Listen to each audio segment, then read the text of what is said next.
Hey everybody, Scroft here. Welcome back to the channel. Hope you're all doing really well. Thanks for tuning in. It's Friday. You know what that means. We've done it a few weeks in a row now. I think at least had a month of this, but it is Fact Sheet Friday time, and like clockwork, Giants have sent over to me some more information on some more kit that we're going to be getting in FS25. Again, it is a bit of a mixed bag. Like last time, we've got some stuff that's new. We've got some things that we've kind of seen before. Nothing that stands out massively. I think in the video I did yesterday about the Asian map that we got and that Bhutan Pantai map, which is, I've already mentioned, is technically just coastal forest is what it's called. We saw a Massey in that. There was an old school Massey. That stood out. I want some more older equipment. I'm liking the fact Giants are doing that. But yeah, you can probably tell from what you're seeing now in the video, we got this John Deere, which I think we saw at FarmCon. I'm pretty certain. I know they've drip fed us a lot of information. We've been getting snippets here and there, seeing equipment. And now that we're getting all these fact sheets kind of going into each piece of kit and giving you a bit more, and giving you a bit more info on them. So the information, horsepower, all that good stuff. If you're interested to go that in depth, a lot of people might not be that fussed and just want to play the game. But I have been giving out some FS news when I get it on FS25, so I'm just going to carry on. We're going to keep doing it and hopefully make these videos, not too long. Let's start off then with this John Deere. It's the C441R. Now, it's obviously this combination baler. We saw it, like I said, in FarmCon when they started showing off the fact we got net wrap, twine, netting, all that good stuff that's going to be coming into FS25. I know we've got mods like they're out there now, but I do think this is going to work better because I found that mod, as good as it is, it can cause a few issues with other mods. It kind of conflicts a lot. So I'm hoping now that this is base game, we shouldn't be getting that in the future. So that's one positive of having it base game. And also you've got the positive that it's going to be coming to console. But yeah, this is the baler they used to showcase that. And it looks pretty good. It's a nice John Deere baler, quite modern. So yeah, it's pretty cool. Can't complain at all. I think a lot of people are going to be using this, especially with it being a combi baler, so we can wrap as we go on the fly if we're doing silage bales. But we can obviously use it for anything else we're doing baling with. So that's good to have that in the game. I don't think we've had a John Deere baler like this before. I'm pretty certain of it. Not base game anyway. We've seen some mods, but we've never had a base game one like that. So a lot of John Deere fans are going to be happy. But let's go through the info. It's a round baler, £112,000. So not too bad. I've seen some balers a lot more expensive than that, but it's definitely on the higher end.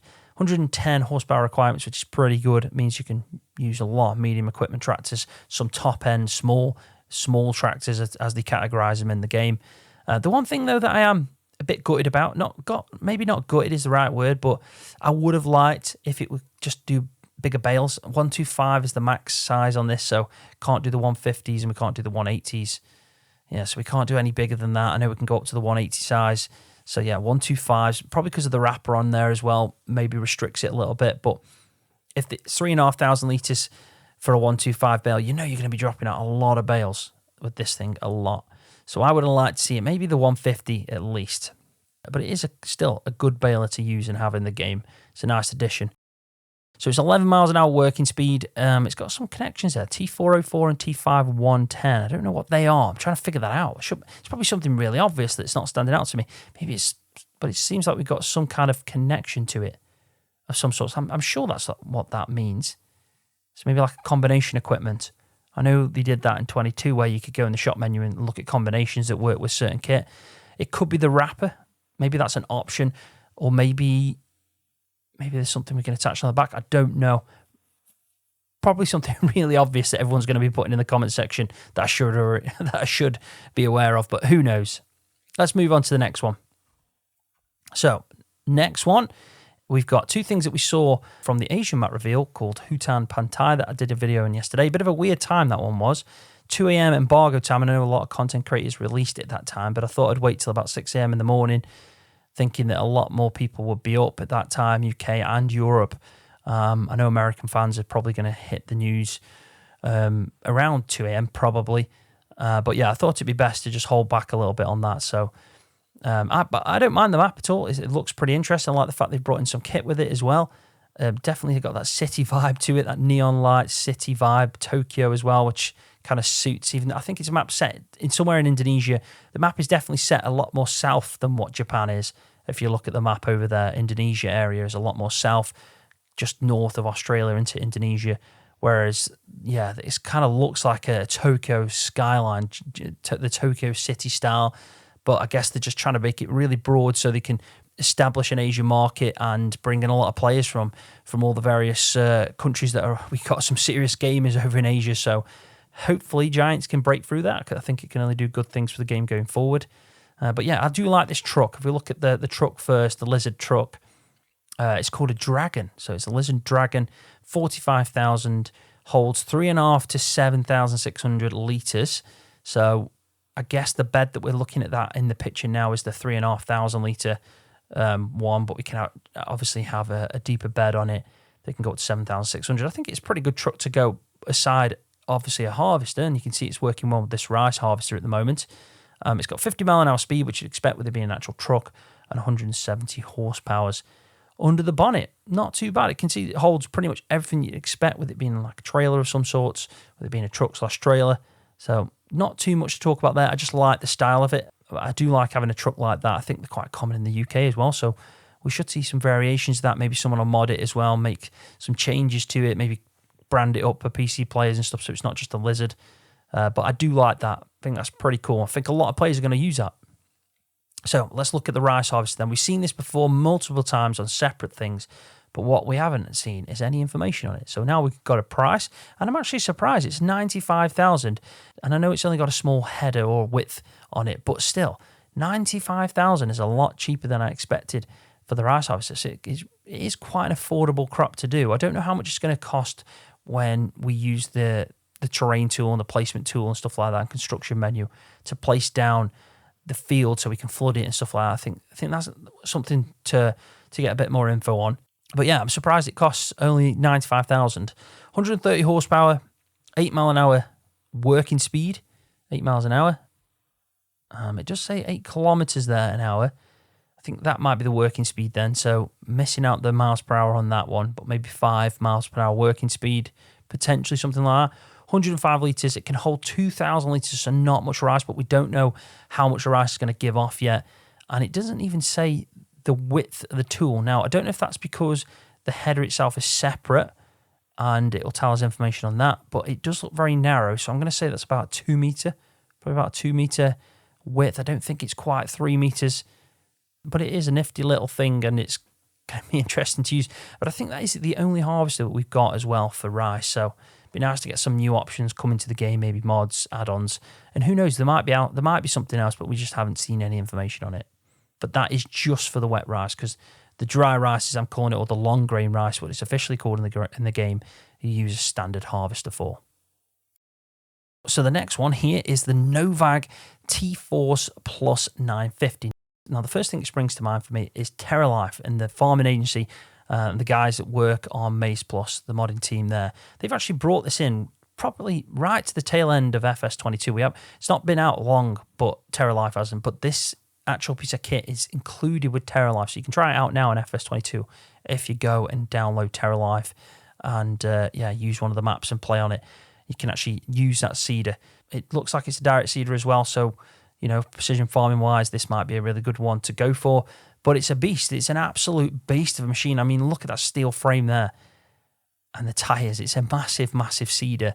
But it's nice the fact that we've got Novag now into the game. We have actually seen this before, but now I've got the information on it. But again, it's just really good to get Novag in the game. £312,000, very expensive seeder, but it is 9 metres. And like I said, with it being a direct seeder, it's going to cost more money anyway. But God, does it need some juice. 415 horsepower requirements on that. So you're going to need you're going to need a very large tractor to get to this point where you're using that 9 metre seeder.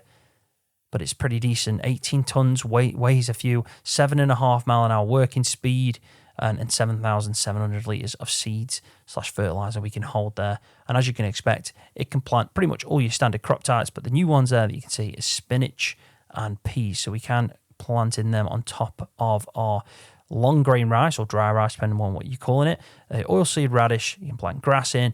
You've got your canola or rapeseed or OSR, and you've got oats, barley, and wheat. And then the last thing we've seen a fair few times. In fact, we even saw this on the first bit of information we got from Giants when they did the cinematic trailer, the preview trailer of FS25, and it was all technically based around the fact that we're bringing an Asian map to the game and rice and everything to it as well. A lot better graphics, let's say, than what you'd actually expect in game, but cinematic trailers usually are. But there it is. It's the ISEKI PRJ 8D, and it's basically the planter you're going to do for wet rice. So when you're planting your wet rice into the actual paddy area, which is flooded, this is the tool. It looks like it's the sole tool that we can use to do it. And it is pretty cool. There's so many questions I've got. Like, I wonder what they actually do. Is it something to do with the wind? I don't know. Is it a measurement of how far you're going? I don't know. It looks like a weird drone on the top or something that's using the wind to kind of move it past. I'd love to know a bit more detail on that and how it works. But it is a very lightweight machine, and it doesn't cost much at all. And I actually said in the video I did yesterday about the Asia map, the bit of information we got from that, I did say we're probably going to see some more information about this kit now, especially with the Fact Sheet Fridays coming out and everything around the same time. We were probably going to get some, and that's exactly what's happened. We've seen some info on the harvester, and now we've seen some info on this planter. So it's solely used for rice planting. It's only 25,500, so very cheap, something you can start off with. I do like that. I think, if you're starting from scratch, it would be nice to start off with rice and doing rice, and I think, like you've seen on multiple times now, we've seen a load of old style equipment that, if you want to start from scratch, it's definitely been tailored to that FS25. It gives more option, which is always a good thing. But 25,500 for that isn't bad at all, and we can start doing rice. And even the harvester that we've just seen isn't too expensive. 25 horsepower, that's all it's got. It's a tiny little thing. 25 horsepower that thing's got. Mental. But look at the size of the wheels, though. It can't need that much. It's basically just as long as it stays afloat and it plants in them saplings, we're all good. 28 litres of fuel, 274 litres of sapling seeds that'll be, or you can just put in, or fertiliser. I don't know which one, but it has got the symbol for fertiliser and for the saplings that we can grow ourselves. You can also purchase them from the store, so you don't have to go down the route of putting them in a greenhouse and creating the rice saplings. But you do need to get them in that state to plant. It's not like you're putting a seed in. It needs to be grown already, and then you put them into this flooded area so it absorbs all the moisture as it's growing, which is a unique way of doing things. It's not something that's completely new to the game. So on the road, it'll do 30 miles an hour. That's without it working. And then when it's working, it'll do 5 miles an hour. So I'm actually pretty happy with that. For only 25,500, I like the fact that it is definitely one of the first things you can try out if you're doing a start from scratch. And I think that's one of my go-to series, especially at the start of FS25. I'd love to do like a start from scratch and build up and just enjoy maybe the base game maps before we start getting some modded maps and kind of, not race through it, but just enjoy a start from scratch and see how far I can go with the equipment and not using mods, just base game stuff and so on. And I think I've definitely got a few tractors already in mind. One of the John Deere we saw, and then we also got the white tractor as well. So there's a good option there. And if we get more information about that Massey as well, that old Massey harvester. So yeah, I think we've pretty much got everything there to do a start from scratch with some older equipment. So like always, let me know in the comment section what you think, what stands out to you this time around. Also, what your thoughts are on the Asia map and that Hutan Pantai and what we've learnt about that so far. Are you excited for that, or are you just looking forward to the Riverbend Springs, which looks like a really unique, detailed map as well? I think it won't take long for mod maps to come out. So if you want to do a proper start from scratch, like a no man's land type, it won't take long for a map to come out like that. We'll probably get a conversion. I think we did the FS22 because I know no man's land was on FS19, and then straight away we got the conversion of it. Pretty much one of the first maps to drop on FS22. So that potentially could happen again. It might even be no man's land. Who knows? But yeah, there'll definitely be something out there in the early days for you to just jump straight onto something like that if you're after it. But yeah, let me know in the comment section what you think. But on that note, I'm going to leave the video there. So thank you so much for taking the time and tuning in and watching. Hopefully you've enjoyed it. Hopefully you found it informative. If you have, give it a thumbs up because that does help me out. And if you're new to the channel, don't forget to hit that subscribe button for more videos just like this one on Farming Simulator. See you, everybody.